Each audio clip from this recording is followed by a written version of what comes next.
Philippine Basketball Association heads over by the bay on Ross Boulevard here in Pasay City as the Cuneta Astrodome plays host to game number 4 of the Fiesta Cup Finals.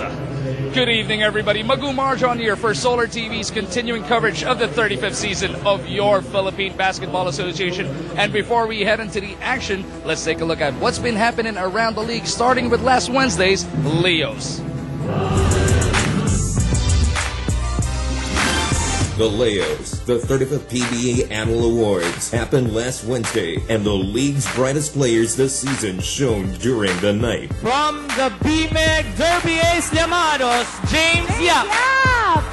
James Yap bagged his second MVP award to join an elite cast of multiple winners in the league's annals. Alaska's Sonny Thos and LA Tenorio, San Miguel's Jay Washington, and Arwin Santos joined Yap and the first mythical team. Comprising the second mythical team were BMEG Derby Aces Roger Yap, Alaska's Joe Devance, Coca-Cola's Asi Taulapa, and Talkin Texas Mac Cardona and Kelly Williams. Selected to the all-defensive team were Santos, BMEG Derby Aces Roger Yap, and Mark Pengris, Raider Shines Gabe Norwood, and Talkin Texas Ryan Reyes.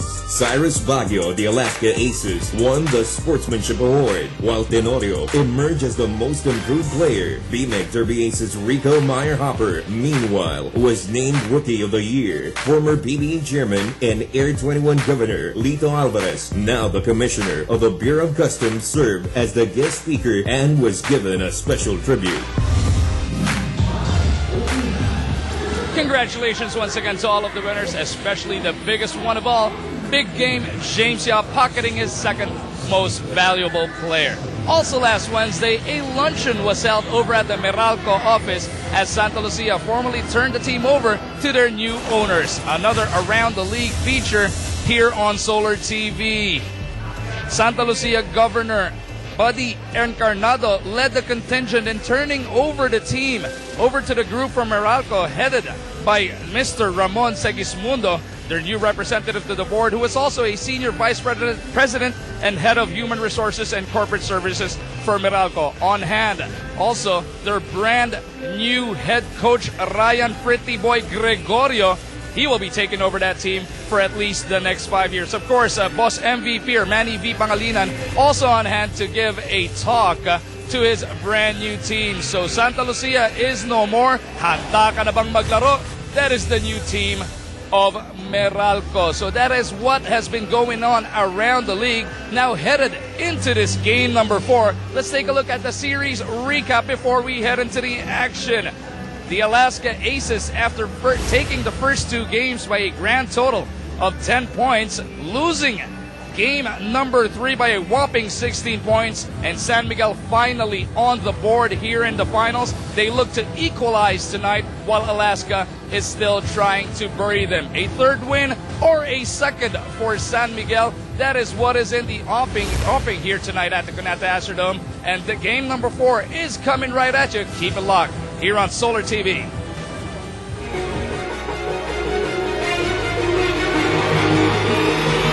Jay Washington once again. Oh, he is dropped. And that has been the story. Effort of San Miguel in this game. San Miguel has forced Alaska to commit about 11 turnovers already. This is the kind of tough defense that San Miguel has come out with. The defense namin got us here, basically. I thank God din medyo malas din ang tira nila. When you come down to mga games like this, you gotta play to your strength. Back to open. Bang! 900 game. I wonder how many points Olsen has scored in the course of his 17 years. We're still down. I mean, there's still no room for us to celebrate. We thank God for this blessing, for this win. We can't lose our focus.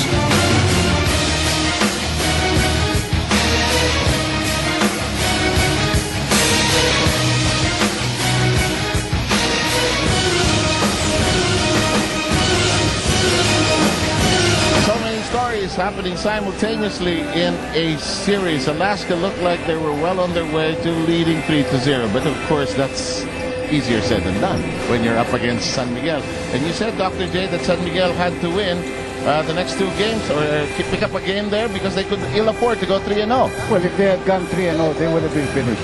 And we know that, no? I think everybody knows that even the spirit of the players would have probably been at a very low, at a nadir, actually.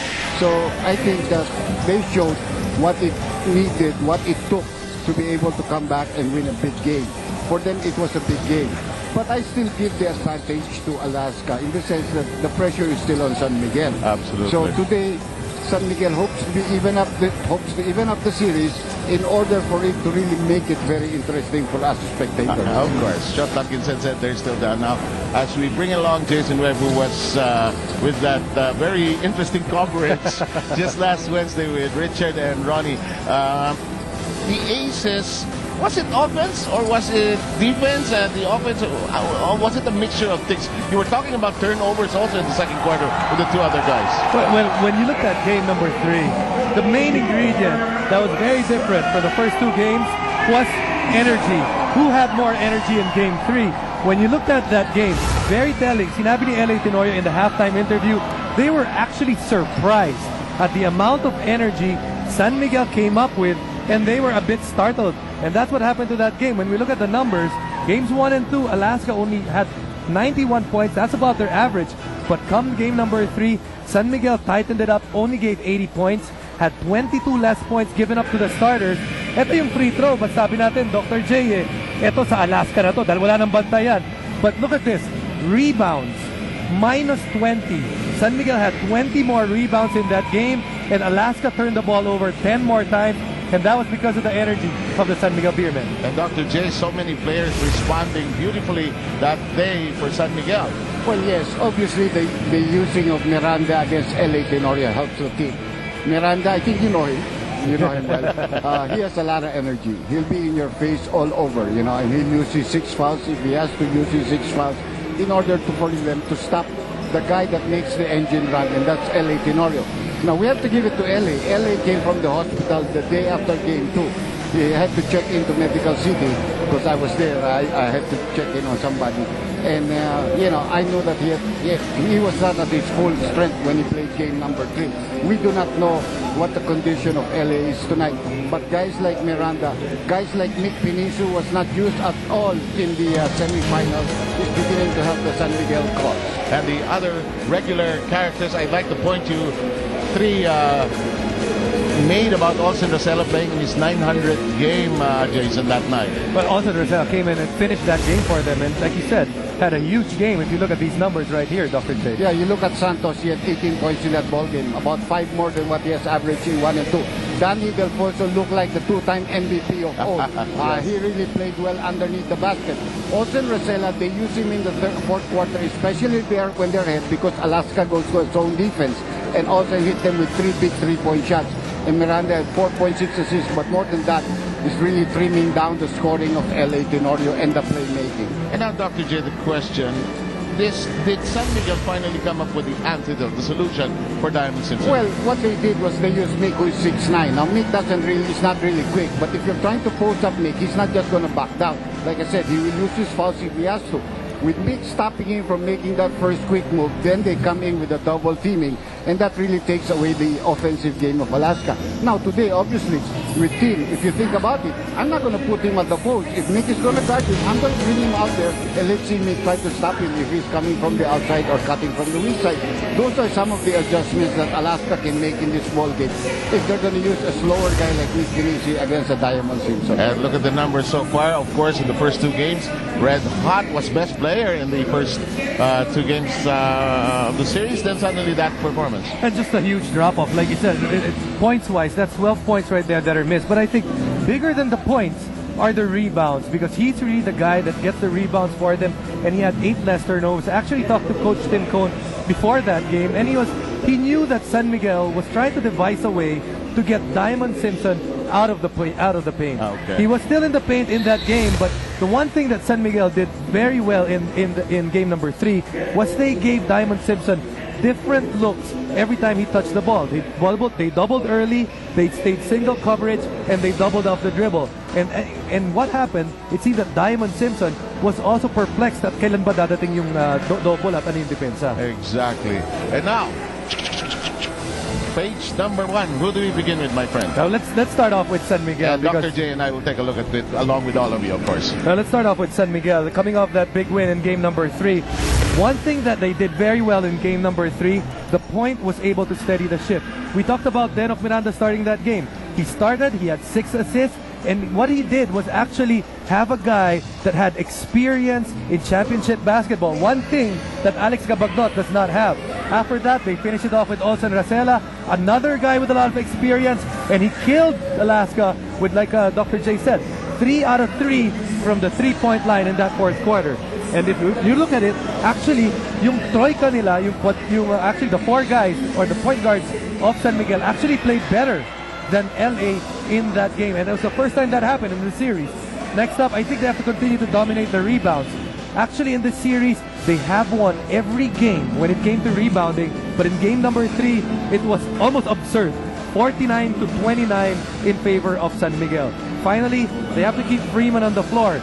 Game number 1 was the best scoring output of Gabe Freeman, but it's not about scoring when it comes to this guy. He has to stay on the floor, and he has to be able to give that energy and be able to allow his teammates na mahawa doon sa energy na dinadala niya. Game number 3, 42 minutes, it was a victory. First 2 games, only 32 minutes, and that meant a loss. No use to the team if he's not on the floor, Dr. J. Well, what I like, number 1, tama siya. Olsen Racela and Dennis Miranda have won championships in the PBA. They've won championships in the Philippines in college basketball. So they know how to play. I do not belittle the qualities of Alex Gabagnot, but he has yet to be proven in a championship series in the PBA. So in that sense, he's correct. Freeman kept himself on the floor, even though when he committed fouls early, he took up his hands. I think, we know this, and you and I have been in the PBA a long time. The coaches like to tell the referees, let us play. You put it in the papers, they'll let you play. And they let him play in game number 3. Okay, let's flip the page, Jason, and let's go through Alaska's agenda. For Alaska, they are still up to 1. No need to panic. They just have to get back to what they were doing in the first 2 games. What were they doing? In games number 1 and 2, they were the team that dictated the pace and tempo. And I've said this before. With Alaska, you just don't look at fast break points. You look at what they're doing on the court. When LA is on the floor, he is the guy with the baton. He is the maestro at saying, tatakbo ba tayo o hindi? But in game number 3, he was unable to do that because San Miguel was able to dictate pace and tempo. Next up, the bench must compete. In game number 3, actually, maganda yung scoring ng bench nila. But when the bench entered in the second quarter, that was the period in which San Miguel really built a big lead. Yes, their bench is not as strong as San Miguel, but when you look at the minutes that they play, as long as they're effective, their team can stay within the game. And of course, like we said, they already won 2 games. Finally, get Simpson back on track. Simpson had his worst game of the series in game number 3, maybe just a down game, but he has to be prepared at the different looks San Miguel is going to throw at him. And he's a quick learner. He's very young, but he has the maturity well beyond his years. And I'm sure Tim and Mr. Simpson have talked about this, Dr. J. Obviously. I think the very important thing there is the number 2 thing. Larry Fonacier, Hugnatan, Borboran, they've come in and given big contributions to their team.